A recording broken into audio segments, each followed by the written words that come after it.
Banyak orang sekarang ini mengagung-agungkan uang. Memang benar sih Pak Ustadz. Kalau nggak ada uang itu menderita banget sih Pak Ustadz. Mana yang lebih penting Pak Ustadz? Islam atau uang Pak Ustadz? Ngefans dengan orang. Kalau dalam Islam boleh nggak Pak Ustadz? Yang paling aman adalah, yang paling baik dalam Islam, kita ngefansnya itu pada Muslim dan Muslim yang berkualitas. Sekarang ada yang namanya dengan black campaign Pak Ustadz. Apalagi black campaign itu terselubung Pak Ustadz ya. Makanya dalam Islam dok, iri dan dengki itu diharamkan. Bahkan kata Nabi SAW, hati-hati dari iri dan dengki, karena dia akan membakar pahala kalian sebagaimana api membakar kayu bakar. Gak bisa. Kodam Pak Ustadz. Ini pernah viral pada zamannya Pak Ustadz. Dia tulis, Arif dan Susan tidak cocok. Jadi yang menentukan jodoh kita cuma itu jarum itu. La haula wala quwata illa billah. Jadi orang pun dia sudah cocok nih suami istri. Dia ikut nonton dan dia terus tidak berjodoh. Yang mana dia mau pilih? Dia fakta kehidupan dia atau yang itu?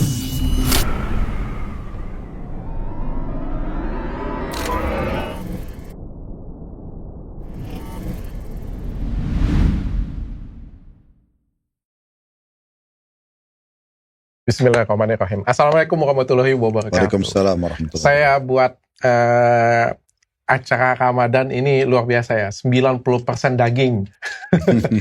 95% daging. 5%-nya bercandaan. Ustaz Khalid luar biasa banget ya. Dan saya banyak kaget di luar ekspektasi saya sih Pak Ustadz. Karena kan saya banyak kenal Islam ya. Ngobrol dari banyak orang pertama kali kan saya non muslim, jadi image saya itu Islam itu jelek, kebetulan dari orang-orang tua juga kan, dari pendahulu juga. Terus lama-lama waktu kuliah ternyata kaget kan, SD Safrius, SMP Safrius, SMA Safrius, kedokterannya di negeri 98% Muslim. Kaget pertama kali, tapi lama-lama pas akhir-akhir kuliah justru teman saya Muslim semua.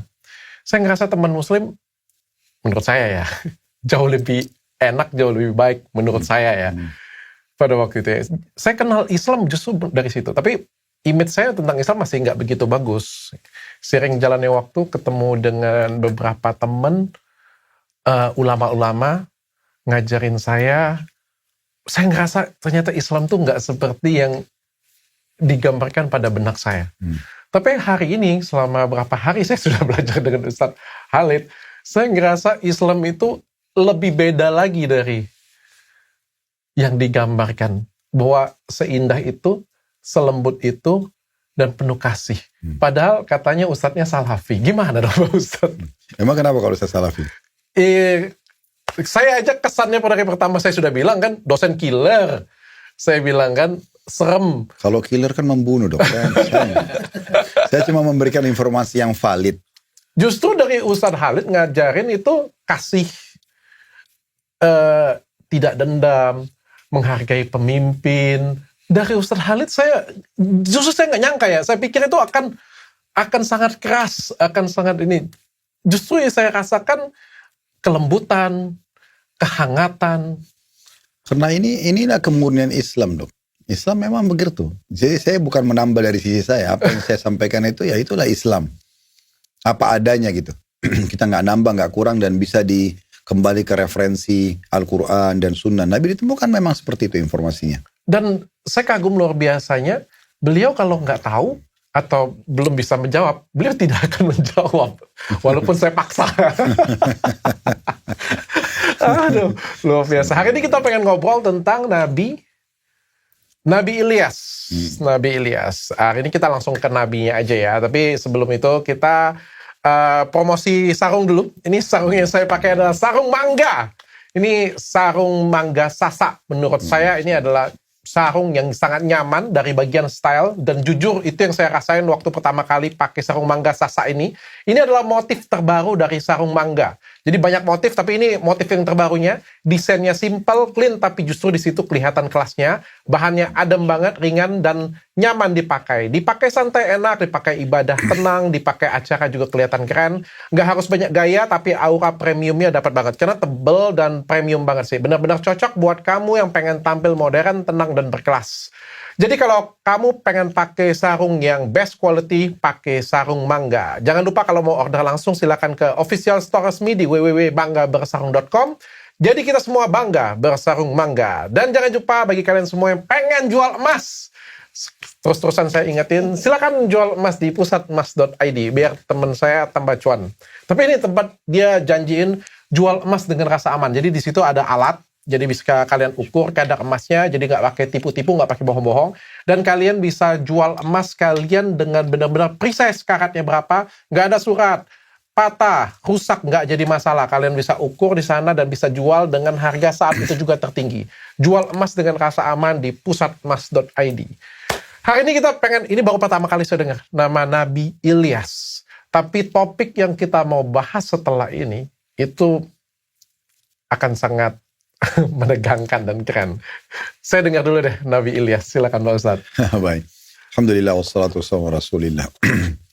Ilyas sama Ilyasa, dua nabi ini guru dan murid. Nah gitu. Kan setelah ini kita ada bahasan masalah Ilyasa ya. Jadi ini guru dan murid dan dua-duanya dari nabi-nabi Bani Israel. Yang guru yang mana yang murid? Ilyas yang guru, Ilyasa yang murid. Okay. Ya. Yang sedang kita bahas sekarang sang guru. Beliau diutus oleh Allah Subhanahu wa taala setelah sekian banyak nabi-nabi Bani Israel, ada yang dibunuh, ada yang ditolak gitu ya. Dan Bani Israel waktu itu sudah mulai menyimpang, banyak sekali penyembahan berhala. Kepercayaan terhadap dukun-dukun itu sangat luar biasa, merata. Sehingga beliau diutus oleh Allah Subhanahu wa taala, beliau menasihatin, beliau mendakwahi, dan yang terjadi justru masyarakat setempat itu menolak. Sampai pada level rajahnya pun menolak. Dan mereka membahasakan, sang raja satu waktu pernah memanggil Ilyas lalu berkata, wahai Ilyas, kamu selalu mendakwahi kami untuk bertauhid kepada Allah, untuk meninggalkan sembahan berhala, keyakinan-keyakinan tentang bintang-bintang punya kekuatan dan segala macam. Namun, dan kamu memberikan kami ancaman, kalau kami tidak melakukan itu malah bisa datang hukuman Allah. Sementara negeri-negeri di sekitar kita, sama, mereka juga nyembah berhala segala macam, tapi mereka hidup-hidup oke-oke saja gitu. Kalau kamu tidak berhenti dengan dakwah ini, maka kau akan saya bunuh. Maka akhirnya Ilyas alaihissalatu wassalam menyendiri. Setelah sekian lama mendakwai mereka dan mereka menolak, mendiri tinggal dalam sebuah gua, di sebuah gunung. Dan beliau terus dikejar. Karena waktu itu sudah menjadi satu hal yang familiar sekali di Bani Israel. Mereka kalau tidak cocok sama nabinya, mereka bunuh. Makanya Allah sebutkan dalam Al-Quran, salah satu ciri Bani Israel adalah yaqtuluna anbiya. Jadi mereka membunuh para nabi-nabi mereka yang mereka terasa tidak cocok. Sampai Allah menyuruh Nabi Muhammad SAW bertanya kepada Bani Israel, falima taqtuluna anbiya'akum. Kenapa kalian bunuh nabi-nabi kalian kalau kalian betul-betul jujur dalam beriman kepada Allah? Yang jelas pada saat itu, Ilyas alaihissalam menyembah Allah di gua tersebut. Dan lewatlah seorang anak muda yang bernama Ilyasa. Nah Ilyasa ini datang kemudian mulai belajar, kenalan sama Ilyas, menjadi murid utamanya lah. Nah satu waktu setelah 3 tahun Nabi Ilyas menyendiri, Allah Subhanahu wa taala datangkan ujian kepada kaumnya. Mereka ditimpa paceklik, mereka ditimpa segala macam ujian yang mereka tidak temukan jalan keluarnya. Dan sampailah kepada Nabi Ilyas tentang ujian tersebut. Maka beliau berdoa kepada Allah minta petunjuk dan beliau tahu ini hukuman dari Allah. Maka Allah mengatakan, kalau engkau ingin mendakwahi kepada mereka, hai Ilyas, kalau engkau mau mereka keluar dari permasalahan, mereka harus bertaubat kepadaku dan beriman kepadaku. Itu solusinya. Baru aku akan berikan apa yang diharapkan. Mereka kembali makmur, mereka kembali tentram. Karena ini peringatan dariku. Maka Ilyas mengatakan, kalau gitu ya Allah izinkan saya untuk datang mendakwahi mereka. Allah izinkan, lalu mereka datanglah. Ilyas sama Ilyasa berdua datang ke sana. Nah pada saat tiba di kaumnya, Ilyas menawarkan, kalau kalian mau keluar dari permasalahan ini, Allah mewahyukan kepadaku, kalian harus menyembah Allah, beriman pada Allah, meninggalkan sembah berhala, keyakinan tentang bintang-bintang, khayalan, dukun-dukun, semua harus ditinggalkan. Lalu mereka bilang, kami juga punya Tuhan-Tuhan, kami punya dukun-dukun, ya kan? Maka kata Ilyas, kalau gitu saya tantang kalian. Coba mintalah sama mereka agar diberikan jalan keluar. Kalau mereka berikan jalan keluar, maka silakan lanjutkan keyakinan kalian. Saya berikan saya juga kesempatan untuk berdoa kepada Allah. Kalau Allah berikan jalan keluar, kalian harus beriman. Sepakat gak? Sepakat. Oke. Mereka bilang tentu saja kami mau. Karena kalau Tuhanmu, hai Ilyas, bisa mengeluarkan kami dari permasalahan ini, dari kelaparan, dari peceklik, ya segala macam ujian ini, kemarau yang panjang ini, pasti kami akan beriman. Maka mereka berdoalah, diberikan kesempatan oleh Ilyas, mereka berdoa di depan patung mereka, mereka datangkan dukun-dukun mereka, ternyata nggak ada sama sekali hasilnya. Sampai mereka jauh sekali, mereka berikan tumbal dan segala macam, tidak ada hasil. Maka mereka mengatakan, Ilyas sekarang giliran kamu. Maka Ilyas berdoa di depan mereka, di hadapan mereka, memohon kepada Allah agar Allah angkat masalah ini dan Allah turunkan hujan buat mereka setelah kemarau panjang. Belum beberapa saat Ilyas berdoa, tiba-tiba datang awan yang gelap, ya, terus kemudian turun hujan, lalu suburlah kembali tanah-tanah mereka, hiduplah mereka kembali, peternakan mereka lagi berkembang dan segala macam. Ternyata Ilyas menagih pada saat itu, bukan kalian yakin janji akan beriman? Mereka mengatakan tidak, ini hanya kebetulan saya terjadi. Akhirnya mereka malah makin kufur kepada Ilyas. Nah setelah itu, karena mereka kufur, maka Allah subhanahu wa ta'ala menawarkan kepada Ilyas, apakah engkau bersedia untuk diwafatkan dan kembali kepada aku? Kata Ilyas, tentu saja Allah. Aku lebih memilih untuk diwafatkan dan kembali kepada Allah. Maka Allah pun mewafatkan Ilyas alaihissalam. Ini kurang lebih gambaran tentang masalah ringkasnya Ilyas alaihissalam. Oke, nah ini dari Nabi Ilyas ini banyak yang saya pengen tanya nih Pak Ustadz. Ini kan tentang berhala, tentang kita menyembah sesuatu ya Pak Ustadz. Sekarang zamannya modern Pak Ustadz. Sekarang tentu Allah Maha Besar Pak Ustadz. Tapi sekarang ada zaman modern. Zaman di mana uang itu sangat penting. Pertanyaan pertama saya adalah, banyak orang sekarang ini mengagung-agungkan uang. Memang benar sih Pak Ustadz. Kalau nggak ada uang itu menderita banget sih Pak Ustadz. Mana yang lebih penting Pak Ustadz? Islam atau uang Pak Ustadz? Alhamdulillah wassalatu wassalamu ala Rasulillah. Mutlak jawabannya Islam. Mutlak. Karena Islam itu panduan hidup dok. Itu dulu yang pertama. Dengan Islam dan dengan beragama, kita jadi terpandu. Kita jadi tahu mana makanan, mana minuman, mana pergaulan, mana pendapatan, mana pakaian, yang boleh dan tidak boleh, yang diinginkan oleh Allah atau dilarang. Jadi dia panduan hidup. Sisi yang lain adalah, kalau kita bicara langsung ke masalah uang, gitu kan. Pertanyaan, apakah Islam melarang penganutnya memiliki uang atau membatasi pendapatannya? Jawabannya tidak sama sekali. Seorang muslim bisa menjadi orang terkaya di muka bumi ini. Seorang muslim bisa menjadi orang yang paling tinggi jabatannya, yang paling tinggi titel akademiknya. Silakan. Dalam Islam dianjurkan untuk berpenampilan yang terbaik. Ya. Segala macam hal selalu yang terbaik. Kalau dokter pernah dengar ada istilah halalan thayyibah ya. Yang halal yang dibolehkan, thayyib itu berkualitas. Itu standar dasarnya seorang muslim. Dia buat apapun, dia kerjakan apapun yang dibolehkan, dia boleh nikmatin selama halal dan harusnya thayyibah, berkualitas. Jadi berpakaian yang berkualitas, berkendaraan yang berkualitas, bekerja yang berkualitas, berteman yang berkualitas, semua harus berkualitas. Nah itu standarnya. Jadi kalau kita lihat Islam tidak pernah melarang seorang muslim untuk mencari pendapatan. Bahkan Nabi SAW bilang begini, 4 sumber kebahagiaan seseorang. Yang pertama adalah istri yang salehah, istri yang baik gitu loh. Dia patuh sama Allah, dia memberikan hak suaminya. Misalnya dalam Islam diistilahkan dengan salehah. Yang kedua adalah rumah yang luas. Gak mungkin tanpa duit bisa punya rumah yang luas. Betul. Yang ketiga kendaraan yang layak. Dengan uang juga. Uang. Kemudian tetangga atau lingkungan yang nyaman. Oke. Ini juga biasa orang tinggal di komplek perumahan, ada security, aman. Pengaruh juga berarti. Nah, ini semua ada hubungannya sekali dengan uang gitu loh. 4-4-nya bahkan ya. Iya. Dan Nabi bilang sebaliknya. Dan kesengsaraan di 4 hal. Istri yang durhaka, pasangan hidup yang tidak mau dengar, selalu melanggar, selingkuh dan segala macam. Yang kedua rumah yang sempit.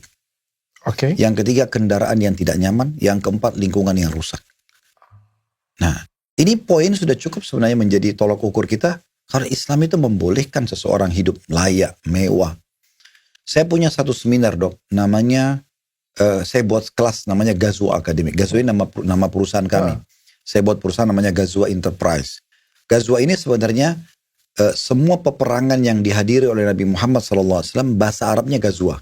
Saya sengaja namakan ini supaya umat Islam itu dan teman-teman yang bergabung sama kami itu mengenang sejarah-sejarah peperangan Nabi. Bukan untuk membuat pemberontakan, tapi kita mengenang perjuangan Nabi dalam menyebarkan agama ini. Jadi saya karena terinspirasi dengan itu, saya buat satu seminar untuk para pebisnis namanya Ghazwa Academy. Jadi sebenarnya seperti orang kuliah, tapi kuliah sehari dok. Oke. Gazo Akademik itu khusus untuk pengusaha-pengusaha muslim saja. Di situ kami buat Gazo Akademik 1, 2, 3 berseri. Nah semua itu untuk menjelaskan bagaimana ekonomi dalam Islam. Nah di Gazo Akademik 1 itu saya membahas Dok 42 alasan kenapa seorang muslim harus kaya dan sukses. Bukan harus miskin dan susah. Ada 42 alasan. Banyak sekali di antaranya. Kalau misalnya Dok, azan nih waktu sholat. Saya kalau pergi sholat, saya dapat pahala saya. Dokter pergi sholat, dokter dapat pahala dokter. Tapi saya bisa dapat pahala ekstra dari sholat yang sama, waktu yang saya luangkan sama, energi yang saya kerahkan sama, ibadah yang saya kerjakan juga sama. Tapi saya bisa dapat ekstra pahala. Dengan cara gimana? Saya yang ngajak dokter. Dok, kita sholat ya dok. Ajakan saya ini membuat saya dapat misal angka 10 tanda kutip ini cuma perumpamaan, 10 pahala sholat, dokter juga dapat 10. Tapi karena saya ajak dokter, saya dapat 20. Karena 10 angka itu diberikan juga kepada saya. Makin banyak orang saya ajak, maka makin besar pahalanya. Kalau kita sholat berjamaah, imam itu panen pahala sholat makmumnya. Karena dia yang memimpin. Allahu Akbar semuanya. Ruku, i'tidal, sujud, semua ikut dia. Maka berapapun makmumnya, begitu dia dapat pahalanya. Muazzin, orang yang azan, panen pahala semua. Imam dan makmum. Karena dia yang panggil. Hayya ala shalah, hayya ala falah gitu ya. Namun ada orang dok, dia ikut sholat atau dia tidak ikut sholat, mungkin sudah meninggal, mungkin pindah kota, dia tetap dapat pahala. Itu adalah orang yang membangun masjidnya. Bangun masjid ini, Nabi SAW motivasi. Man bana masjidan lillahi, banallahu lahu baitan fil jannah. Siapa yang bangun rumah Allah, masjid untuk Allah di muka bumi, Allah akan bangunkan baginya istana di surga. Bangun masjid gak mungkin gak pakai duit. Nah orang yang punya uang, dia bisa raih pahala sholat. Semua orang yang sholat situ, mau 100, mau 1000, dengan uangnya. Kan gitu. Berarti ada kolerasi antara pahala sholat dengan uang. Orang siapin sejadah masjid, AC buat masjid, mengadakan tempat wudhu, nyumbang Quran di masjid. Kan banyak banget ya. Oke. Pengeras suaranya. Ini semua berhubungan dengan uang gitu. Setuju. Dalam Islam juga ada dari rukun Islam yang 5 ini kan. Syahadat, sholat, zakat, puasa Ramadan, dan haji. Nah ini semua wajib dok, tapi ada 2 di sini yang wajib itu bagi yang mampu, zakat dan haji. Nah di sini ada banyak umat Islam yang salah persepsi. Mereka pikir, bagi yang mampu ya sudahlah, karena saya nggak mampu saya nggak usah mikirin. Padahal sebenarnya potensi dia dengan potensi orang lain yang punya kemampuan finansial itu sama. Fasilitasnya sama, 2 mata, 2 kuping, 2 tangan, 2 kaki, waktunya sama 24 jam. Kenapa yang itu bisa saya nggak bisa? Harusnya kan jadi motivasi. Jadi harusnya dia berpikir begini dong, kalau yang benar. Oh, ini Allah bilang bagi yang mampu, kalau sekarang saya mustahik itu orang yang pantas terima zakat karena tidak mampu, saya harus berpikir dan saya berdoa sama Allah bagaimana saya menjadi muzaki, orang yang mengeluarkan zakat. Sehingga saya bisa meraih pahala dengan uang tersebut. Okay. Kalau hari ini saya belum mampu haji, karena Allah bilang bagi yang mampu, saya tetap berusaha berdoa sama Allah dan ikhtiar mencari jalan keluar supaya saya bisa punya pendapatan dan bisa haji. Kalau seseorang meninggal misalnya, dia belum sempat sempurnakan rukun Islam, dia meninggal belum zakat karena orang miskin, dia meninggal belum pernah haji karena orang miskin. Berdosakah? Gak berdosa. Tetapi dia sebenarnya bisa sebelum meninggal mendapatkan pahala kedua ini dengan menyempurnakan 5 rukun Islamnya, asal dia niatkan. Dan dia bertekad, dia berusaha. Kalau dia meninggal, dia belum bisa mengeluarkan zakat, dia belum bisa haji, tapi ada usaha, dia dapat pahalanya. Karena orang kalau niat saja sudah dapat pahalanya. Apalagi kalau dia berhasil mengerjakannya. Sementara memang Allah menjanjikan, wa idza sa'alaka ibadi anni fa inni qarib, ujibu da'watad da'i idza da'an, falyastajibu li wal yu'minu bi la'allahum yarshudun. Allah mengatakan dalam Al-Qur'an, ditanya, hai Muhammad, kalau ditanyakan kepadamu, kalau hamba-hambaku bertanya kepadamu tentang aku, katakan aku selalu menjawab panggilan-panggilan atau doa-doa mereka. Maka mereka harusnya beriman kepadaku, memohon kepadaku agar mereka mendapatkan petunjuk. Jadi sebenarnya tidak ada batasan dalam Islam untuk mengejar prestasi. Itu sebenarnya poinnya. Bisa menjadi orang paling kaya, bisa menjadi orang yang paling pintar. Tapi tetap utama dan pedomannya adalah Islam. Iya, dan berada di 5 huruf. Halal. Menjauhi 5 huruf yang lain, haram. Oke. Pak Ustadz, saya clear. Sekarang kalau ngefans, Pak Ustadz. Ngefans dengan orang. Kalau dalam Islam, boleh nggak Pak Ustadz? Boleh. Saya ngefans dengan artis. Non-muslim lagi Pak Ustadz. Ngefans banget. Boleh nggak Pak Ustadz? Oke. Satu-satu ya. Tadi dokter masih tanya umum. Boleh nggak ngefans? Saya jawab boleh. Kalau sudah ngerucut, boleh nggak ngefans sama orang non-muslim? Gitu kan? Oke. Sekarang ngefansnya ini apa batasannya dulu? Jackie Chan contohnya. Bentar, kita kasih angka 1 sampai 10 dulu. Apa ini ngefansnya? Ngefansnya itu misalnya masih di angka 1, angka 2 lah. Mungkin karena ngefans itu... Kalau 1-2 nggak ngefans Pak Ustadz. Kalau ngefans kita bicara 1 sampai 10 ini semua angka ngefans. Iya. Kenapa sih orang beda-beda? Ada orang ngefans dok, hanya sekedar, oh ya si fulan, oh saya suka dia. Misalnya, cuma sebatas itu, 1 atau 2. Tapi ada orang ngefansnya mungkin 4 atau 5. Dia mulai contohin bajunya, penampilannya. Ada orang 7. Semua hobinya, warnanya, makanannya. Fanatik. 9-10 lah fanatik. Itu kan beda level-levelnya kan. Nah, jadi kita harus bisa melihat beda-beda ini. Penilaiannya pun beda-beda. Gitu. Orang misalnya lihat satu pemimpin negara non-muslim, dia memimpin negaranya dengan bagus. Lalu dia mengatakan, oh presiden itu adil ya. Nggak salah. Karena Nabi SAW pernah mengatakan kepada para sahabat waktu di Mekah, waktu mereka ditindas oleh penduduk Mekah, orang-orang Quraisy yang kafir waktu itu, mereka dipukul, mereka dibunuh, diambil hartanya. Maka Nabi bilang, pergilah ke negeri Ethiopia. Di sana ada Raja Najasyi namanya, beragama Nasrani. Karena dia adalah orang yang adil, raja yang adil. Nabi di sini menyuruh sahabat ke sana. Kenapa? Karena memang Nabi mengatakan orang ini baik sebenarnya. Boleh selamatkan diri agama kalian ke sana. Karena di sini kita belum bisa ibadah. Tapi bukan bersih di sini Nabi menciplak semuanya hidupnya Najasyi waktu itu raja. Enggak, Nabi cuma bilang dia orang baik, maka boleh kalian berlindung di bawah naungannya. Dari sini keluar sebuah hukum. Bolehkah seorang muslim minta tolong sama non-muslim? Boleh saja. Sebagaimana non-muslim minta tolong sama muslim, boleh saja. Selama kita bukan memberikan dukungan pada ibadahnya. Ada keluarga kita butuh, kita kasih. Ada orang, saya pernah gini contoh dok. Ada satu daerah di kecamatan di Jogja waktu itu. Ini cerita mungkin 10-12 tahun yang lalu. Jadi bencana alam. Waktu itu terus kemudian desa itu rusak semuanya. Fasilitasnya. Dan itu mayoritasnya orang non-muslim. Orang Nasrani. Di pengajian saya orang pada nanya. Ustaz, bantu gak?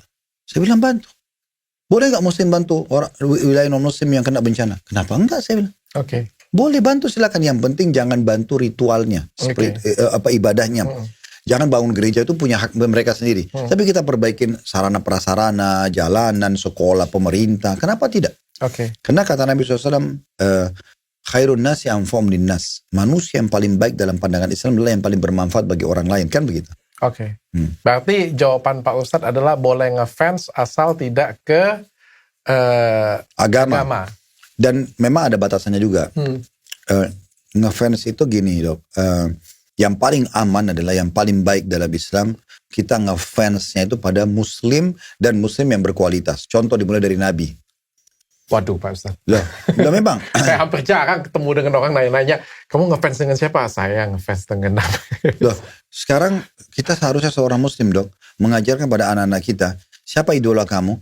Idolaku Nabi Muhammad SAW. Karena memang itu perintah Allah langsung dok dalam surah Al-Ahzab dalam Al-Quran. Laqad kana lakum fi rasulillahi uswatun hasanah. Pada diri utusan Allah itu ada suri tauladan buat kalian. Apa makna suri tauladan? Ciplak semua hidupnya. Cara makan, cara minum, cara tidur, cara bergaul, cara berteman, berbisnis, berekonomi. Ciplak semuanya. Karena pada diri beliau itu langsung perintah Allah.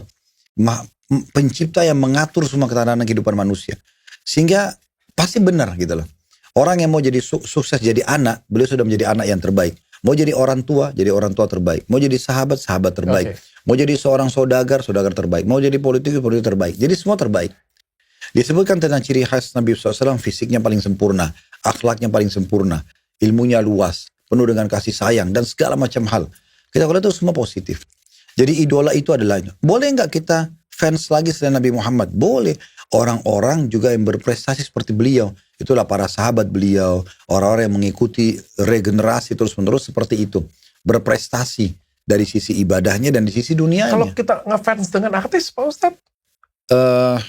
Ini sebaiknya dibatasi kalau saya. Karena memang dia, contoh dok ya, ada satu orang lagi viral. Dia mungkin terkenal dengan satu kelebihan lah. Lalu kita terlintas. Teman-teman Pak bilang, itu artis itu sukses ya. Terus kita bilang, oh iya sih, sukses di poin itu. Sebatas itu gitu loh. Orang cuma menyebutkan satu prestasi, tapi misalnya kita bilang, cuma sayangnya memang kecerdasan itu, ketampanan itu harusnya digunakan pada kebaikan ya. Contoh misalnya. Itu lebih tepat. Karena kalau kita sudah jadikan kalangan teman-teman ini sebagai fans kita, yang terjadi Dok itu, ujung-ujungnya nanti hampir semua kehidupannya kita ciplak. Itu jelas kan ada endorsement apa-apa kan kita kan terpengaruh dari sana. Tapi gini, kalau endorse beda Dok. Dia kan cuma mempromosikan produk. Ya kan? Sekarang kalau fans itu, yang saya bahasin lebih kepada pribadinya. Itu bahaya sekali kalau ke pribadi. Justru itu salah satunya Pak Ustadz. Ini kan kita masuk fans ya, lebih parah lagi dari fans. Di atasnya fans lagi Pak Ustadz. Fanbase. Fanbase, mohon maaf. Ini pertanyaannya, karena kan edukasi ya. Fanbase K-pop Pak Ustadz tahu nggak? Enggak tahu. Korea, sinetron Korea, penyanyi Korea, musik Korea, itu ada fanbase-nya. Okay. Dan itu fanbase-nya kuat sekali Pak Ustadz. Ada fanbase juga artis tertentu. Bahkan ada, mohon maaf ya, ada fanbase yang bagus, ada fanbase yang jelek. Bahkan ada fanbase yang jelek yang makanya ada sesuatu yang saya nggak suka, misalnya ada satu public figure ya, bahkan ngajak ngebenci satu orang, fanbase-nya disuruh serang juga, kayak gitu punya. Bahkan itu saya bilangnya sudah masuk ke fanbase ini. Apapun yang dilakukan oleh si orang tersebut bisa mempengaruhi orang banyak, Pak Ustadz. Oke, lingkup yang kita bicara Muslim ya. Itu dulu, kita sepakat dulu. Kita acara batasi. Ramadan, Pak Ustadz. Iya, bukan. Kita lingkup bicara Muslim, sehingga yang mengikuti acara kita, ya kita berharap ya Muslim. Non-Muslim itu haknya mereka. Iya. Selain daripada itu, saya berbicara sebagai seorang da'i Muslim. Maka saya pun pasti akan merujuk kepada teori agama Islam. Jadi, siapapun yang sedang dibahas atau kebetulan tersebutkan profesinya, nggak perlu merasa tersinggung dengan ini. Karena itu setelah dengar ini pun atau sebelum dengar, sesudahnya pun itu bebas. Mereka tetap bisa jalan dengan profesinya masing-masing gitu ya. Jadi saya tidak masuk ke ranah itu, tapi saya bicara tentang teori agama melihat masalah itu. Fanatisme kepada orang yang melakukan pelanggaran agama, ya, itu akan berbahaya sekali. Nanti akan membawa pada hal-hal pelanggaran agama, mau nggak mau. Saya cerita gini Dok, ada satu orang terkenal sekali di masa Nabi Muhammad SAW sebagai sahabatnya Nabi. Namanya Uqbah bin Abi Mu'aid. Orang ini waktu dia masih hidup sudah turun 2 ayat Al-Quran, ayat 27 sampai 29 dari surah Al-Furqan tentang nanti dia masuk neraka. Padahal masih hidup. Kok bisa? Orang ini dulu bersahabat dekat dengan Nabi Muhammad SAW. Waktu Nabi tawarkan Islam di Mekah, dia belum beriman. Tapi satu waktu, dia ngundang Nabi Muhammad makan di rumahnya. SAW. Sebelum makan, sempat Nabi Muhammad SAW bilang begini, wahai Uqbah, saya tidak akan makan sampai kau masuk Islam. Saya Nabi Muhammad, kamu itu sahabat saya tahu ini kebenaran, kenapa kau nggak masuk Islam? Kalau masuk Islam, saya mau jamuan ini. Jadi sebagai bentuk kepedulian persahabatan gitu. Uqbah lalu masuk Islam. Tersebar berita satu Mekah. Kalau Uqbah masuk Islam. Dan dia salah satu kepala suku. Artinya banyak orang yang bisa masuk Islam. Setelah dia masuk Islam gitu. Ada satu partner bisnis dia. Orang non-Muslim. Orang penduduk toko Mekah. Yang banyak investasi uang ke dia. Bilang gini. Wahai Uqbah. Apa benar kau sudah pindah agama ke agamanya Muhammad? Dia bilang. Dicerita apa adanya. Saya undang Muhammad makan. Kemudian dia tidak mau makan kecuali saya masuk Islam. Maka saya merasa gak enak. Dia sebagai tamu saya. Saya pun masuk Islam. Maka orang itu bilang, kalau kau tidak tinggalkan agama Muhammad, maka saya akan putuskan semua investasi ini. Nggak ada juga persahabatan di antara kita. Orang Uqbah bilang, kalau gitu baiklah, saya akan tinggalkan. Orang itu bilang tidak cukup. Kamu harus ludahi mukanya Muhammad di depan umum. Dan kau nyatakan kau keluar dari agamanya. Kalau tidak, selesai semua ini. Karena Uqbah ini ketakutan investasinya hilang, investornya pergi, maka dia pun melakukan. Di depan Ka'bah dia teriak, hai Muhammad, kemarin tuh kamu sempat saya undang, diceritalah histori datang, kamu suruh saya masuk Islam, dan saya kena menganggap kamu tamu, saya nggak enak, maka saya masuk Islam. Sekarang saya nyatakan saya keluar dari agama kamu. Lalu dia meludahi muka Nabi SAW. Apa yang terjadi? Allah waktu itu turunkan 2 ayat surah Al-Furqan. Wa yawma ya'addu dhalimu ala yadayhi. Nanti pada hari kiamat, orang zalim ini, maksudnya Uqbah, akan menggigit jari-jarinya. Itu tanda penyesalan. Yaqulu ya laitani ittakhadtu ma'ar rasuli sabila. Coba dulu saya tetap ikut dengan Rasul sebagai pemandu hidupku. Ya wailata laitani lam attakhidh fulanan khalila. Coba seandainya saya tidak jadikan orang ini, investornya dia gitu ya, sebagai khalil, sahabat dekatku. Laqad adallani 'ani dzikr. Dia telah menjauhkan aku dari peringatan ba'da ija'an, setelah datang kepadaku. Wa kana syaitanu lil insani khadura. Dan syaitan itu selalu menipu manusia. Nah ini kenapa saya ulama sebenarnya sering menukil ini dan saya pun ikut menukil. Ayat ini dijadikan sebagai tolok ukur hati-hatinya seseorang untuk ngefans sama orang lain atau menjadikannya sebagai komunitasnya. Karena bisa saja satu ancaman, satu ultimatum, ya kan? Saya tidak berteman lagi sama kamu. Saya akan keluarkan kamu dari grup. Saya akan blok kamu kalau misalnya sekarang. Kalau kamu tidak buka jilbabmu. Kalau kamu tidak rayakan minum sama saya misalnya. Atau kamu tidak homo dengan saya. Contoh, bisa saja kan. Akhirnya dia terpaksa melakukan pelanggaran karena dia ngefans. Nah itu masalahnya. Makanya dalam Islam, lingkup Islam, kita harus ngefansnya sama orang-orang yang saleh. Orang-orang yang baik. Sehingga kita itu berada di komunitas mereka. Semua orang yang berprestasi dari sisi agama atau dunia, kalau kita jadikan sebagai teman kita, itu sebenarnya kita bisa seperti dia. Mirip ya. Buah tidak jauh dari pohonnya. Tapi tergantung positif negatifnya. Kalau di sisi agama biasanya orang positif. Karena dia rajin sholat, dia tutup aurat, dia selalu berbicara tentang ayat ini turunnya sebabnya adalah ini, maksudnya adalah ini. Rasulullah bersabda begini, kan kita jadi terpengaruh juga. Iya. Nah, atau mungkin satu kisah orang saleh disampaikan, kita pasti akan bisa tersentuh. Mungkin satu kisah membuat kita berubah seumur hidup kita. Jadi orang baik. Kalau kita berteman dengan orang buruk, mungkin satu cerita dia menikmatin semalam narkotika. Dia menikmatin semalam dengan pelacur ini dan itu. Ini satu cerita bisa mengubah, merusak hidup kita. Orang jadi terpengaruh, jadi ikut juga. Iya. Karena ngefans, pengen mirip dengan dia, mirip. Iya. Kadang-kadang ada orang kata gini, Dok, saya tidak terpengaruh kok. Ini dia bohongi diri dia sendiri. Kita ini manusia, Dok, makhluk paling sensitif. Sangat sensitif. Contohnya, saya sekarang sama dokter kalau kita sama-sama pegang sarung ini, kan kita bisa tahu kain ini lembut atau kasar seketika kan. Oke. Mata kita bisa tahu ini terang atau gelap seketika. Seketika. Ini sekarang lagi nyala lampu terang. Begitu dimatikan kita langsung tahu itu gelap. Telinga kita bisa nangkap intonasi suara kecil ataupun besar. Seketika. Hidung kita bisa bedain busuk wangi seketika. Lidah kita bisa bedain asin manis seketika. Semua seketika.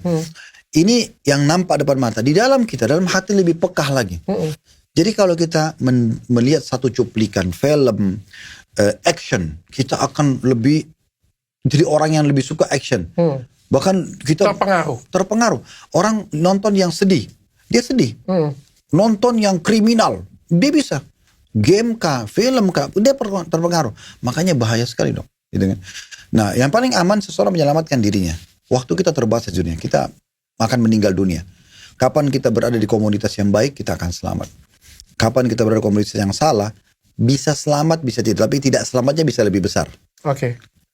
Saya simpulkan artinya ngefans secukupnya, kagum dengan kemampuannya apa, tapi tidak ngefans berlebihan. Ya, tidak berlebihan dan memang bukan fanatik gitu. Bukan fanatik. Kita cuma tahu lah informasi. Sekarang gini dong, pertanyaan sederhana. Kalau orang lagi rame-rame nih ngefans pada sosok artis atau tokoh masyarakat. Kalau kita nggak ngefans, kenapa? Nggak ada sesuatu gitu yang hilang dari kita sebenarnya. Cukup kita tahu, oh dia terkenal dengan ininya. Selesai. Tadi dokter coba sebut misalnya Jackie Chan. Oke lah. Oh Jackie Chan ahli bela diri. Selesai. Sebagai informasi. Tapi kita jadi fanatik kepada dia. Semuanya warna yang dia suka. Bajunya. It's happen. Itu terjadi Pak Ustadz. Justru itu jangan. Kita sedang bahas. Tidak usah sampai ke sana dok. Cukup kita sampai informasi. Oh kita tidak mungkin tutup diri dari informasi kan. Oh orang ini artis. Dia ahli bela diri. Sudah enough. Mau apa lagi gitu? Ya, bukan Jackie Chan ya. Kalau Jackie Chan mungkin fanbase-nya nggak begitu kuat ya. Tapi kalau misalnya kayak kan tadi dokter sempat K-pop itu kan kuat banget. Sekarang ambil dari situ sampai kemana-mana. K-pop dan yang lainnya. Sekarang kalau kita nggak ngefans kenapa? Kita tahu ini orang, oh iya ini orang ada kelebihannya ini. Sudah. Kenapa nggak sebatas itu? Kenapa harus ngefans ke dia? Yang bahaya, efek fans ini itu akan mengikuti yang dia fans kan, yang dia ikutin, yang dia fanatik. Ini bahaya dok, karena sampai kepada pakaiannya, hobinya. Kalau orang itu, maaf, LGBT, pengaruh kepada orang yang ngefans dia. Kalau dia itu, apapun di media yang dia angkat, dia pakai misalnya. Jangan itu tas yang dia pegang aja kita terpengaruh, langsung kita pengen beli. Nah gitu. Iya. Nah itu yang kita khawatirkan. Iya. Apalagi kalau misalnya seorang public figurnya yang jauh dari agama Islam ya Pak Ustadz ya. Misalnya menebar kebencian, selalu ngejelek-jelekin orang, selalu gibah, selalu itu lebih berbahaya lagi Pak Ustadz ya. Bahkan yang kita fanatik dengan yang seorang artis penyanyi aja yang biasa aja ya Pak Ustadz, ya kita itu aja ya kalau bisa enggak, apalagi untuk orang-orang yang negatif seperti ini Pak Ustadz ya. Dan tolong maaf, saya perlu sampaikan dok ya, ini sekali lagi karena dokter sudah tahu disebut artis, ini tidak ada hubungannya sama masalah profesi dengan individual ya.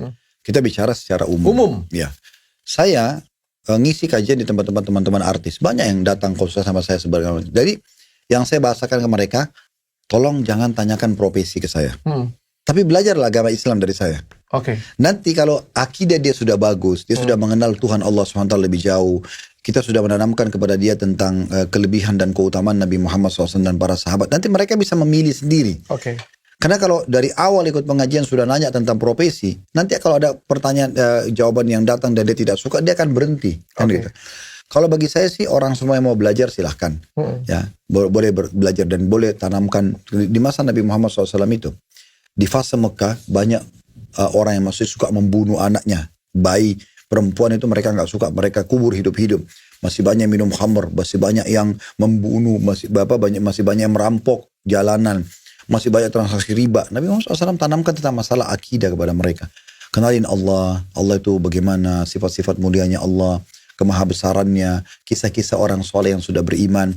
Mereka kalau tersentuh, lahirlah figur-figur seperti Abu Bakar, Umar, Utsman, Ali, dan sahabat-sahabat yang di Mekah, yang waktu itu belum ada media kayak kita sekarang, tapi mereka bisa sangat kuat secara keimanan. Nyampe ya pesannya ya. Jadi mencintai berlebihan tidak baik. Pak Ustadz, kalau saya tanya tentang endorsement nih Pak Ustadz. Nah, dalam Islam memandang endorsement bagaimana? Ini nggak ada waktu zaman Nabi Pak Ustadz. Kembali kepada produk dulu ya. Kan dalam Islam itu gini dok. Kapan sesuatu itu menjadi pendapatan halal? Kalau berkumpul 3 hal. Produk halal, sistem halal, kemudian produk halal, sistem halal, dan juga modal halal. Kalau 3 hal ini, insya Allah menghasilkan hal yang halal. Tapi kalau misalnya modalnya halal, tapi sistemnya masih salah, ya kan gitu. Maka ini bisa berpengaruh kepada kehalalannya gitu. Oleh karena itu kita kumpulkan 3 hal ini. Perhatikan, modal harus halal, produk yang dijual halal, sistem yang dipakai juga harus halal. Jadi tidak ada pelanggaran agama. Kalau 3 ini insya Allah hasilnya, outputnya itu adalah halal semuanya. Jadi kita lihat itu. Sekarang boleh nggak saya pakai jasa orang untuk endorse? Dalam Islam ini masih bab muamalah. Menurut saya boleh-boleh saja gitu kan. Kami pun pernah tanyakan kepada para ulama-ulama, itu adalah hal yang boleh-boleh saja. Misalnya saya mau jual jasko atau saya mau jual gamis, lalu saya lihat Dr. Richard ini kayaknya inilah sekarang sarung. Misalnya Dr. Richard endorse nih sarungnya. Kenapa? Dia dari sponsor. Memang sponsor. Ini kan endorse juga kan? Iya. Saya tidak ada pelanggaran agama di situ. Ini emas halal dalam Islam transaksi. Ada yang menjual gini-gini, misal contoh.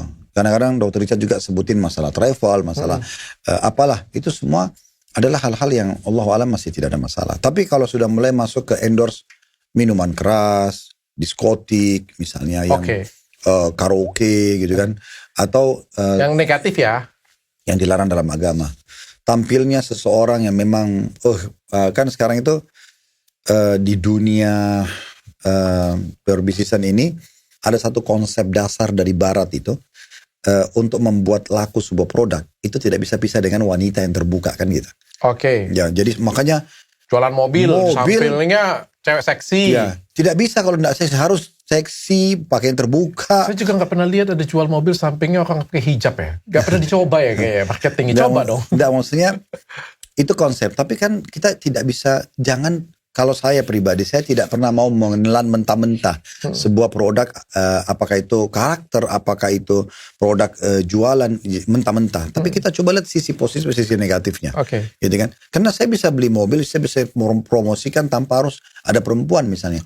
Nah, kita masih bisa menggunakan jasa seorang laki-laki yang ahli, dia kuasai mesin, segala macam, dia bisa bisa saja gitu kan. Jadi tidak usah di copy paste semuanya. Ini jadi masalah juga ini. Tapi Pak Ustadz, dalam endorsement kan kita sering melebih-lebihkan Pak Ustadz. Kita sering hiperbola. Misalnya kayak gini Pak Ustadz. Ini misal ya. Saya punya makanan nih Pak Ustadz. Saya jualan makanan nih. Ayo Pak Ustadz bantu endorsein saya dong Pak Ustadz. Ya, kayak itu. Saya kasih makanan ke Pak Ustadz. Rasanya B aja. B aja itu biasa saja. Ya ngomong enak, nggak enak-enak banget. Ngomong nggak enak dengan saya. Kayak gitu punya. Tapi kan karena iklan kan pasti Pak Ustadz bilang, wah enak ya. lezat ya. Lingkup, kita bicara lingkup muslim dok. Seorang muslim itu harus jujur dalam segala hal. Gak bisa. Buset. Sebagai contoh begini, pengacara contohnya. Sekarang ada si A sama si B punya masalah.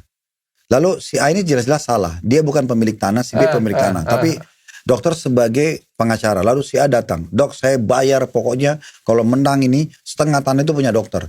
Dokter berjuang untuk menolong saya. Padahal sebenarnya tanah A ini dia bukan pemilik. Dokter tahu itu, tapi dokter membantu. Ini tidak boleh dalam Islam. Haram. Nggak boleh. Terus Oke, gimana saya setuju sih kalau itu sih. Loh, hampir sama dengan ini dok. Sekarang kalau saya disuruh endorse misalnya, saya kan alhamdulillah tidak pernah endorse. Tapi kalau saya endorse misalnya makanan, saya sangat bijak dan profesional kalau saya tanya. Coba mana makanannya, saya coba lihat mana menunya, bagaimana tanggapan masyarakat sekitar tentang produk itu misalnya. Oh ternyata orang memang pada suka gitu kan. Saya pun coba, oh ya menurut saya tesnya oke. Oke kita bicara jujur apa adanya. Memang ini enak, ini segala macam. Kalau nggak bisa, ternyata dia kualitasnya tidak bagus. Lalu kita disuruh bilang bagus. Jangan. Kenapa kita harus bohongin diri kita sendiri, kita bohongin masyarakat? Apa yang kita inginkan dari rupiah itu? Itu kan berbahaya. Jadi kayak orang yang tidak profesional gitu ya. Nipu diri sendiri.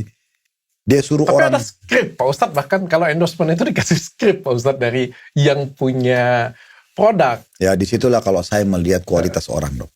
Harusnya kualitasnya dia tampakkan di endorse dia. Memang yang saya tampil sebagai endorsement yang menawarkan produk yang berkualitas. Biarin datang pada saya semua yang berkualitas saja. Yang tidak berkualitas tidak masuk spek saya tidak akan saya pakai atau dia pakai jasa saya. Setuju saya. Bahkan sponsor untuk masuk download aja setengah mati saya dapat ya. Satu, udah jauh-jauh dari bulan Ramadan.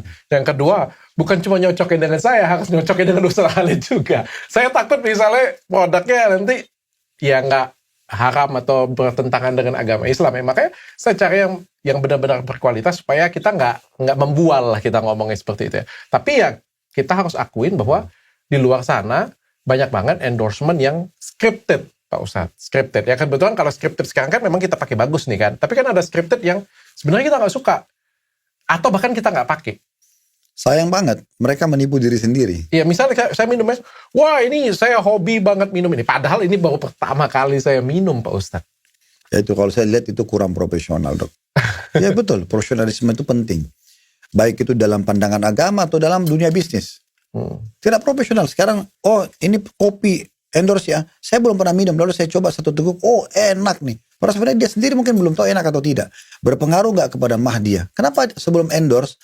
Seminggu sebelumnya dia sudah dikirim contohnya, dia coba searching, dia cari tahu memang kelebihannya, dia cari informasi dari perusahaan tersebut. Pengalamannya benar-benar harus dapat. Ya. Kalau saya, kualitas seseorang terlihat dari juga kualitas produknya. Kualitas penampilannya kan semua itu berpengaruh. Tapi sekarang malah ada yang lebih parah lagi, Pak Ustadz, bukan hanya endorsement, sekarang ada yang namanya dengan black campaign, Pak Ustadz. Black campaign itu jadi kita kayak apalagi black campaign itu terselubung Pak Ustadz ya. Kita menjelek-jelekkan orang lain, menaikkan diri sendiri. Contoh nih misalnya, saya punya tour juga nih. Pak Ustadz kan punya Uhud Tour misalnya. Saya punya tour, saya iri dengan Pak Ustadz kayak gitu punya kan. Uhud Tour, bagus ini. Saya black campaign itu juga untuk bisnis kan Pak Ustadz. Saya black campaign supaya tour saya naik Pak Ustadz. Tidak profesional. Betul. Dan orang yang seperti itu percaya dok, tidak akan bertahan lama. Subhanallah di muka bumi ini Allah buat niat buruk, niat jahat, dendam, terbongkar dok. Dan Allah berhentikan di titiknya nanti. Gak bisa. Dan orang tetap Allah akan menangkan orang yang menjaga kejujuran dan kebijaksanaannya atau kualitasnya. Pasti. Orang seperti ini akan terbongkar sehebat apapun dia mengemas. Sekarang sederhana. Dokter sama saya sama-sama punya travel. Kenapa saya nggak tunjukkan kualitas sebagaimana dokter tunjukkan kualitas? Kita bersaing positif. Apa yang dilakukan oleh dokter, saya boleh saja, oh dia sekarang pakai maskapai ini. Saya juga pakai maskapai yang ini deh. Tapi kita nggak niat menjatuhkan orang lain. Makanya dalam Islam dok, iri dan dengki itu diharamkan. Bahkan kata Nabi SAW, hati-hati dari iri dan dengki, karena dia akan membakar pahala kalian sebagaimana api membakar kayu bakar. Gak bisa. Kita gak boleh dengki sama orang. Udah, dia berprestasi, kita bisa minta, ya Allah, sebagaimana engkau bukakan saudaraku Dr. Richard rezeki ini, bukakan untukku. Oke, tapi bukan bilang, ya Allah, matikan dia, gagalkan usahanya. Itu gak akan diterima sama Allah. mama papaku dan keluarga aku harus nonton semua episode Download itu, sumpah sih. Karena menurutku ini Islam yang benar-benar jauh dari yang digambarkan. Bukan hanya orang tuaku ya, mungkin teman-teman yang lain dan non-muslim juga ya. Karena ini benar-benar Islam yang jauh dari apa yang digambarkan orang-orang ya. Bahkan, tapi sekali ini faktanya Pak Ustadz, banyak banget. Ini sekali lagi ya, kita tidak ngomongin orang, kita ngomongin apa ya. Tapi ini real terjadi di Indonesia Pak Ustadz. Black Campaign ini sekarang bukan cuma jadi pekerjaan, tapi sudah ada timnya Pak Ustadz. Contoh kayak gini, saya menjelek-jelekkan, misalnya kayak kita ngomong tour aja ya Pak Ustadz ya. Saya menjelek-jelekkan turnya Pak Ustadz nih. Gagal atau goyang sedikit nih turnya Pak Ustadz nih. Saya bilangnya, itu Pak Ustadz itu istrinya kayak gini, kayak ibunya ini. Melenceng ke yang lain nih. Itu dia gaji karyawannya aja segini. Enggak, pokoknya yang di luar sudah di luar konteks nih.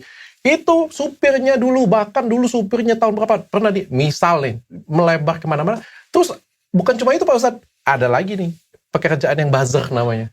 Buzzer, ngeramaikan, clipping, potong, kayak gitu punya, buat seolah-olah framing, menjadi framing seperti itu Pak Ustadz. Itu Black Campaign zaman sekarang Pak Ustadz. Dok, walaupun cuma lingkup saya ya, saya bicara lingkup saya. Di media dakwah kami, tidak sedikit Dok yang lakukan itu. Tidak sedikit. Tapi saya selalu bilang sama teman-teman di manajemen kami, kita tetap bertahan dengan kualitas kita. Kita tunjukkan ke masyarakat siapa kita sebenarnya. Orang mau bicara apapun dengan 1001 serangan, itu nggak akan berpengaruh selama badan kita ini sehat.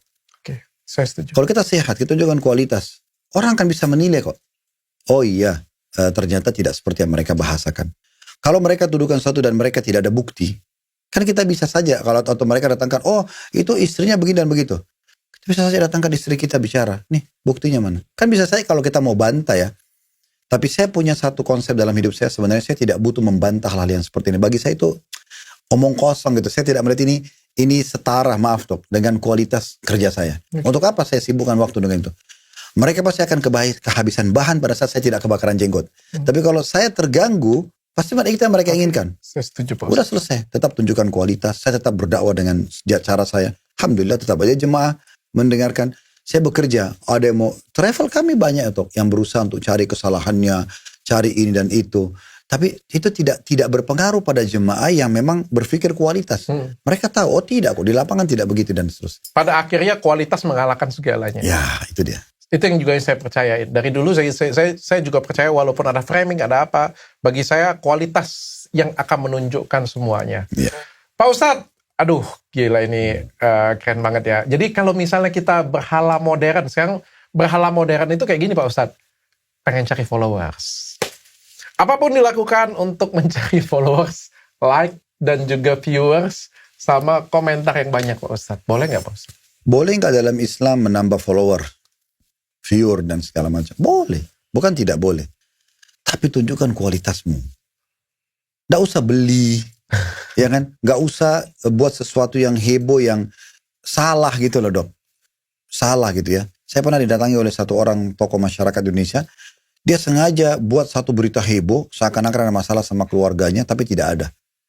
Akhirnya yang terjadi betul-betul bercerai rumah tangganya, karena memang itu yang diekspos sama dia. Untuk apa? Saya sampai dulu sama beliau, followernya banyak sekali, mungkin seperti Dr. Richard, lebih banyak dari kalian bahkan. Saya bilang, apa yang mau didapatkan? Setelah angka itu apa yang mau didapatkan? Kenapa kita nggak angkanya lebih sedikit, tapi kita kualitas? Pelan tapi pasti gitu. Dibandingkan kita boot langsung, tapi nanti juga jatuh juga gitu kan. Untuk apa? Jadi boleh, tapi sesuatu yang normal. Boleh nggak kita ngajak orang? Ayo silakan di YouTube di subscribe, like, lonceng segala macam di YouTube, di Instagram, di Facebook. Ajak orang, nggak apa-apa. Karena kalau kita punya kualitas, kita punya hak untuk menyampaikan. Sebagaimana orang yang tidak kualitas menyampaikan haknya, produknya dia misalnya. Tak apa-apa, kita ajak. Dan tidak usah terpengaruh dengan orang yang, oh sana kok melejit cepat sekali ya, berarti saya harus ikutin langkahnya dia. Enggak. Kalau ada positif, caranya benar, oke. Kalau caranya salah, nggak usah diikutin. Iya, tapi bahkan ada beberapa orang yang demi followers itu melakukan segala hal Pak Ustadz. Contohnya, ada yang mandi lumpur, ya kan? Gak salah aku kan? Ya. Pak Ustadz pernah nonton nggak mandi lumpur Pak? Enggak pernah. Ada yang joget-joget, ada yang pokoknya makin nggak jelas lah Pak Ustadz. Pokoknya tujuannya adalah mencari viewers. Saya yakin dok, yang mohon maaf saya bahasakan, saya tidak tahu siapa dokter maksudkan. Tapi orang seperti ini akan kehabisan ide nanti. Ujung-ujungnya bisa berbahaya sekali. Hanya dia pikir harus lebih besar lagi itu mencelakakan diri. Kenapa nggak tampil dengan sebuah edukasi? Loh iya betul, karena sudah kehabisan ide kan. Kalau hari ini mandi lumpur, besok mau mandi apa? Iya kan? Pak Ustadz pernah lihat mandi lumpur ya? Enggak pernah. Jadi kayak gini Pak Ustadz, saya cerita dulu Pak Ustadz. Ini lucu Pak. Pada zamannya sekarang nggak ada lagi. Jadi ada, kalau nggak salah ada lumpur. Jadi dia di genangan lumpur itu Pak Ustadz, duduk. Jadi dia bilang, dia minta disawer. Jadi disawer online gitu.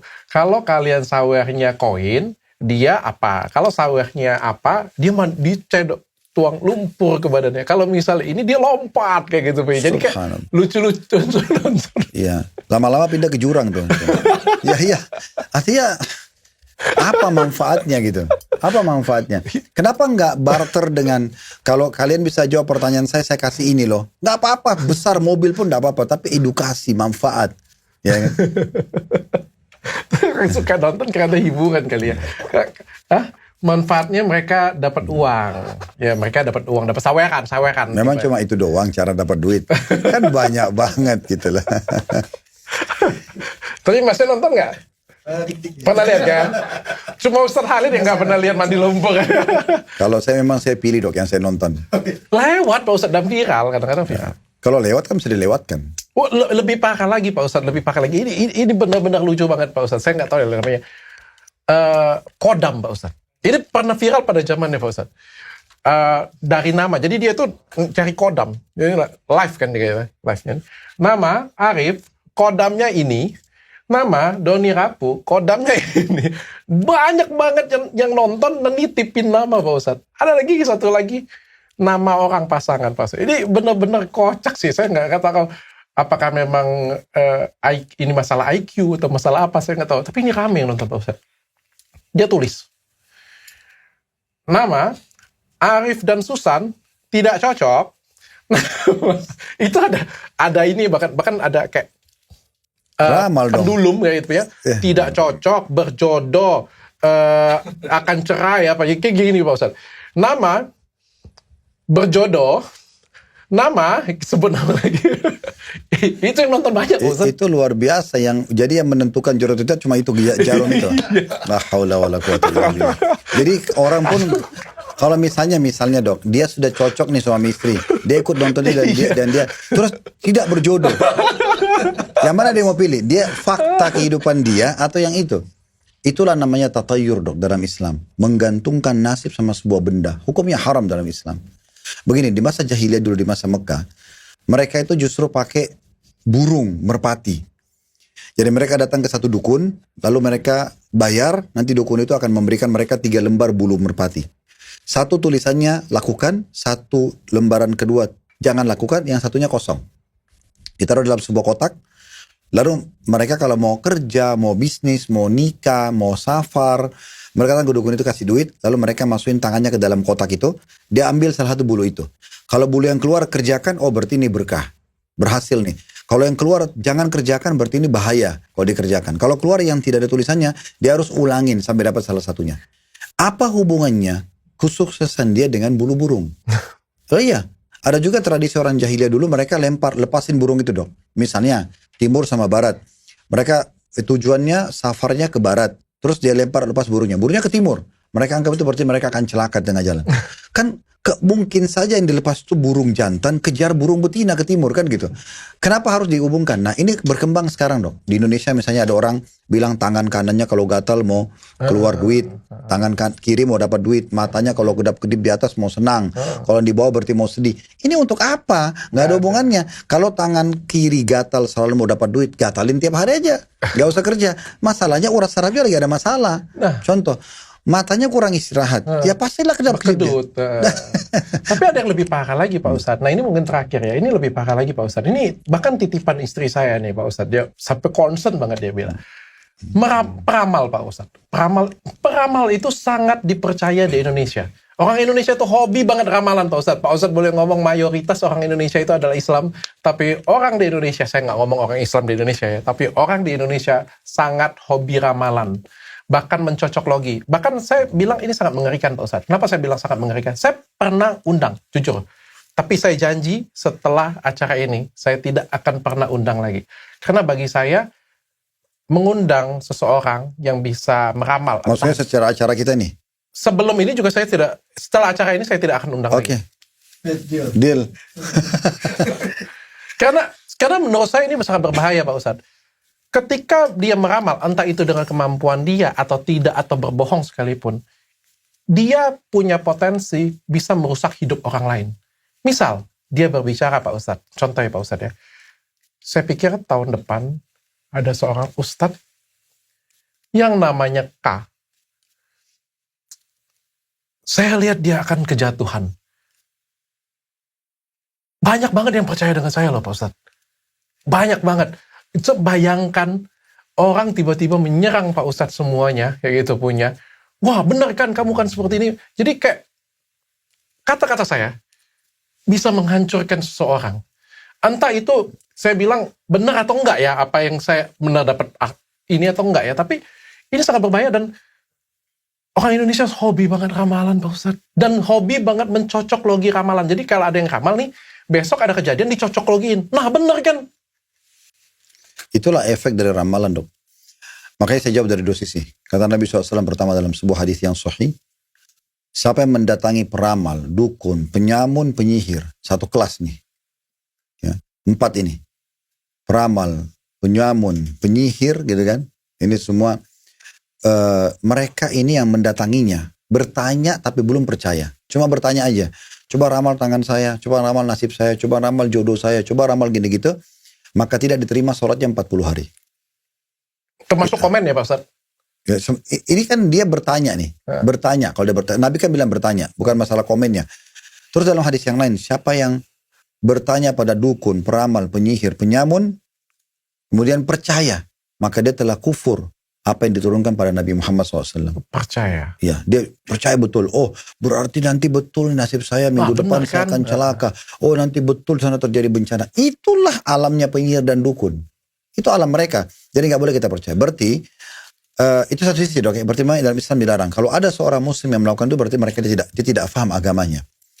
Sisi yang lain begini dok. Saya perlu perbaiki persepsi tadi yang dokter bilang. Itu banyak banget yang ikutin. Kita juga perlu fair dok dalam diri kita sendiri. Kalaupun ada yang mengikutin dok, kita harus tahu banyak juga yang tidak mengikutin. Kita harus tahu. Jadi jangan sampai nanti begini, kita terpengaruh dengan, itu orang banyak ikutin loh. Nanti dia beri efek-efek begini. Jadi kalau dokter tidak percaya atau tidak percaya itu? Enggak kan? Enggak. Oke. Akan banyak orang juga seperti dokter, termasuk saya. Termasuk mungkin teman-teman tidak semuanya mengikuti itu. Berarti kita harus tahu, ini bukan satu-satunya orang yang sedang viral dan diikutin. Tidak kok. Masih banyak orang yang tidak suka sama dia. Masih banyak. Jadi kita tidak usah besar-besarkan mereka, banyak yang dengar. Itu yang dengar mereka karena jahil dari sisi agama, gak paham. Tapi orang yang berakal, orang yang normal, orang yang paham agama tidak mungkin.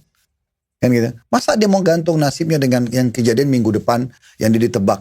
Atau dia katakan jodohnya ini dan itu. Ini mirip dengan ramalan bintang kalau saya dulu gitu kan. Saya juga sebenarnya bisa ngeramal sih Pak Ustadz. Saya bisa meramal. Ini jam berapa nih sekarang? Jam 6 kurang ya. Sekitar 12 jam lagi, matahari akan terbit. Enggak, 12 jam kemudian dari sekarang, matahari akan terbit. Sebenarnya saya melihat... Bukan kalau yang begitu tidak ada pengikutnya dong. Karena orang, karena orang tahu akan terbit. Ini yang dijual berita bohong. Lah, Pak Ustadz, yang dikampaikan itu juga unik Pak Ustadz. Misalnya kayak gini, saya melihat ada artis inisialnya R akan bercerai. Ya Pak Ustadz dalam satu tahun berapa banyak yang cerai? Yang namanya artis R pasti ada aja Pak Ustadz. Menurut saya itu tuh hal yang apa ya, yang ya simpel aja. Atau bisa saya bilang kayak gini, saya melihat di Indonesia ada bencana, banjir. Masa nggak ada? Kalau nggak ada 2 tahun lagi tiba-tiba saya dihubungkan. Ya, itu kita sayangkan. Semoga saja Allah kasih hidayah sehingga masyarakat kita jauh lebih cerdas, lebih pintar. Karena di negara kita memang diberikan peluang, siapapun boleh tampil di media, belum ada batasan khusus ya. Sehingga memang kitanya harus cerdas sebagai masyarakat. Udah, konten-konten seperti ini tidak usah didukung. Kita masuk ke satu ranah di mana kita terjebak di pikiran dia. Kembali kalau kita percaya ya, akan membuat kita selalu tanda kutip mentuhankan dia. Apa-apa tanya dia, apa-apa tanya dia. Lupa kalau ada Allah, kita ada doa ibadah, ada doa. Kita tidak perlu bayar apa-apa kepada Allah, tinggal berdoa, angkat tangan ke langit, Allah kabulkan. Allah sudah ciptakan kita, Allah kasih fasilitas. Banyak itu hilang semua itu dan terkurung dengan satu orang ini. Itu kan sayang banget. Kalau kita masuk ke ranah orang-orang seperti ini, sebenarnya hidupnya menderita, Dok. Kalau dia tidak menderita, dia tidak akan cari ketenaran dari situ. Atau dia mungkin memang tidak berpendidikan, maka dia cari dengan cara kebodohan seperti itu. Oke. Dan pendidikan misalnya dokter akan berikan edukasi dengan ilmu kedokterannya. Saya akan berikan edukasi dengan ilmu agama saya. Karena kita punya ilmu itu. Mereka tidak punya. Akhirnya ilmu yang kebodohan seperti ini yang disebarkan. Oh, menurut saya nanti minggu depan terjadi perceraian inisial R. Apa itu? Apa yang dijual sama dia? Terus manfaatnya apa juga? Ya orang ngikutin dia juga orang-orang yang seperti dia pastinya. Otomatis seperti itu. Oke. Yang saya rasakan dan istri saya sampai nitip, tolong bahas dong dengan Ustadz Khalid dong. Karena dia resah ini bisa mempengaruhi hidup orang lain. Bukan cuma jadi entertainment aja Pak Ustadz. Kalau entertainment mungkin cuma ketawa, cuma ini. Tapi hal ini bisa pengaruh ke orang lain dan sekitar kita, bukan cuma kita. Ya, semoga Allah selamatkan umat Islam secara khusus dan umat umumnya penduduk Indonesia dari masalah-masalah seperti ini. Ya. Amin. Terima kasih Pak Ustadz. Okay. Bimbingannya mudah-mudahan bermanfaat untuk kita sama-sama. Jangan lupa di-share. Sekali lagi, kita tidak tertuju pada satu orang. Kita membahas secara umum, secara keislaman juga. Dan kita berusaha menyebarkan kebaikan. Bantu kami juga untuk sebarkan semua ini dalam kebaikan.